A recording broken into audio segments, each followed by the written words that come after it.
खरंच प्रेम उदात्त असतं का? खरंच प्रेम अमर असतं का? कथा कादंबऱ्यामधून अनेक अमर प्रेमाच्या कथा आपण वाचतो आणि प्रत्येक कथेचा शेवट, प्रेम कथेचा शेवट हा प्रेम हे अजिंक्य असतं हा संदेश देऊनच केला जातो. पण खरं तर वास्तवाचं जग आणि आभासी जग वेगळं असतं. मी अनेक चित्रपट, कथा, कादंबऱ्यामधून प्रेमाची महती सांगितली जाते. अनेक चित्रपट तर प्रेमाची गाथाच असतात.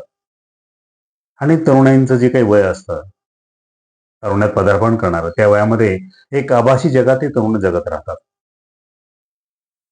आणि त्याच्यातून चित्रपटामध्ये, कथामध्ये जे काही रंगवलं गेलेलं जे काही प्रेम आहे, ते प्रेम ते आपल्या जीवनामध्ये शोधायचा प्रयत्न करतात. पण त्यांना माहीत नसतं की वास्तवाचं जग वेगळं आहे आणि आभासी जग वेगळं आहे. म्हणजे प्रेम कथेचा शेवट काही जरी झाला, म्हणजे प्रेम अजिंक्य असता हा संदेश देऊन तरी झाला, तरी वास्तवाचं जग फार भीषण असतं, ते फार क्रूर असतं. नांदेड येथे नुकतीच एक घटना घडलेली आहे. 3 वर्षापासून सक्षम टाटेचा आणि माझं प्रेमसंबंध होते. माझ्या घरच्यांना ते मंजूर नव्हते. त्यासाठी त्यांनी त्याचा असा घात केला. कुणी काल काल कुणी त्याच्यावर म्हणजे वार केला? माझे वडील गजानन मामेडवार आणि माझे 2 भाऊ हिमेश मामेडवार आणि साहिल मामेडवार. कशाला गेला होता हा? बाहेर कशासाठी गेला होता आणि त्याला कसं म्हणजे प्लॅनिंग करून घेतलं? हे सक्षमवर MPD पडली होती, तर त्याने सुटून आल्यापासून माझ्या घरचे त्याचा गेम लावण्यावरच होते. म्हणजे मला धमकी देत होते की त्याला मारून टाकणार आणि त्याला गोड बोलून, त्याला भेटून, नशा वगैरे करू घालून मारलं त्याला. त्यानं त्याच्यावर 3 गोळ्या झाडल्या तरी त्याला काही झाले नाही. तेव्हा त्याच्या डोक्यात फरशी वगैरे टाकून मारलं त्याला. हा विरोध नेमका कशामुळे? आमचं प्रेम होतं आणि माझ्या पप्पांना मंजूर नव्हतं. कशामुळे? कास्टमुळे. तू दुसरं कोणाही सोबत बोल, मी करून देतो तुझं लग्न, असं बोलले होते ते मला. म्हणजे सक्षम ताटे नावाचा मुलाच्या प्रेमामध्ये आचल नावाची एक अल्लड तरुणी पडते. ती कुणाच्या प्रेमात पडते? तर आपले जे काही भाऊ आहेत, त्यांचा जो मित्र आहे सक्षम ताटे, याच्या प्रेमात पडते. म्हणजे मित्राची बहीण म्हणजे आपलीच बहीण असं मानणारे सुद्धा काही मित्र असतात.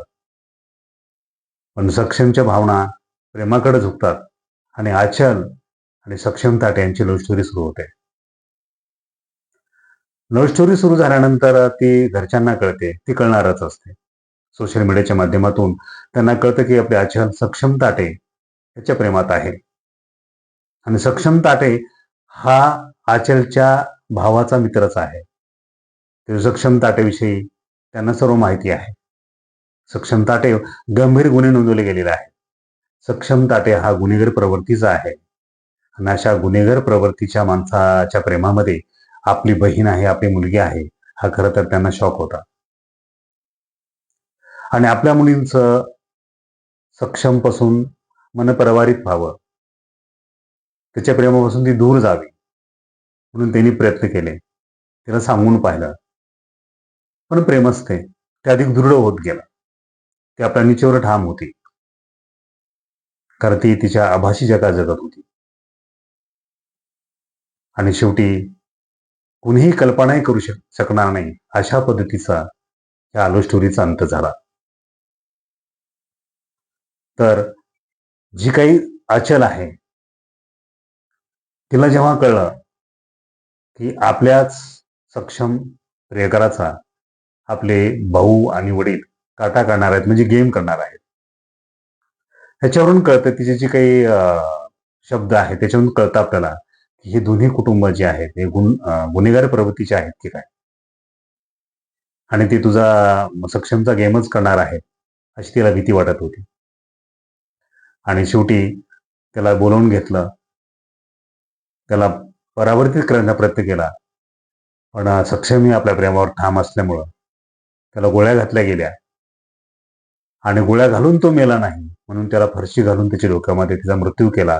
आणि तिला ते दाखवलं गेलं की आम्ही तुझा जो काही प्रियकर आहे सक्षम, त्याला आता मारून टाकलं गेलेलं आहे. आचलला खरं तर हा शॉक होता. ज्याच्याभोवती आपल्या साऱ्या भावना गुंपल्या गेलेल्या आहेत, जी उदात्त प्रेमाची गीतगात त्याच्या गात होती, अशी आचल खरं भाऊक होणं हे सर्वसामान्यच आहे. आचल भाऊक झाली आणि पुढं जे काही घडलं ते फार भयंकर घडलं. महाराष्ट्रानं पाहिलेलं आहे की प्रेतासोबत आचलनं लग्न लावण्याचं ठरवलं. प्रतिकात्मक लग्न तिनं प्रेतासोबत केलं. कदाचित एखाद्या लव्ह स्टोरी सुद्धा मध्ये अशी घटना दाखवण्याचं कोणी धाडस केलं नसेल. असं वास्तवाचं जग आपल्याला पाहावं लागलेलं आहे. प्रेतासोबत तिने लग्न केलं आणि तिचं म्हणणं असं आहे की सक्षम ताईने संपवलं तरी माझं प्रेम संपू शकले नाही. सक्षम जरी नसला तरी मी त्याच्या प्रेमात आहे. आणि शेवटी मी वेगळ्या जातीची होते, सक्षम वेगळ्या जातीचा होता आणि जातीवादाचा पराभव झाला आणि सक्षम जिंकला, आमचं प्रेम जिंकला. मी सक्षमची पत्नी म्हणूनच राहणार आहे. पण तिचं जी वय पाहिलं तर वयामध्ये जी काही बोलते आपण पहा. ज्याने 20-22 वर्ष तळहातरी पोळाप्रमाणे जपलं, जिचं प्रत्येक कोड कौतुक केलं, त्या वडिलांच्या भावांच्या फाशीची मागणी आता आचल करते आहे. कारण तिला तिचं स्पष्ट मत आहे की माझं प्रेम जिंकलं आहे आणि माझं प्रेम अमर आहे. जरी सक्षम नसला तरी मी त्याच्या प्रेमात आहे आणि मी त्याची म्हणूनच राहणार आहे. कारण त्याच्या नावाचं मी आता कुंकूच लावलेलं आहे. ठीक आहे, तिच्या भावना, तिचं उदात्त प्रेम हे सारं सच्चे आहे, पण हे सारं आभासी आहे. सक्षमला कोण, आचलला कोण सांगणार आहे? खरंच सक्षमची म्हणून ती या जगात वावरू शकते. खरंच तिचा कोणी सांभाळ करणार आहे? तिची ह्या जगामध्ये जी काही आव्हानं आहेत, खरंच त्याची तिला जाणीव आहे का? खरंच सक्षम आचलला अशी कुठल्या प्रकारची जाणीव नाही आहे. तिला सक्षमचं कुकू लावून कोणीही जगू देणार नाही आणि तिचं प्रेम खरंच अमर राहील का, हा खरा प्रश्न आहे. म्हणून वास्तवाचं जग आणि आभासी जग यामध्ये मुलं गुरफटून जातात. पण खरं तर प्रत्येक पालकांचं कर्तव्य आहे त्यांना वास्तवाचं जग दाखवणं. कारण आभासी जग तर स्वप्नासारखं असतं, ते कधीही संपून जाऊ शकतं, क्षणभंगूर असतं ते. हा तुम्हाला व्हिडिओ कसा वाटला नक्की कॉमेंट करून मला कळवा. लाईक करा, शेअर करा. धन्यवाद.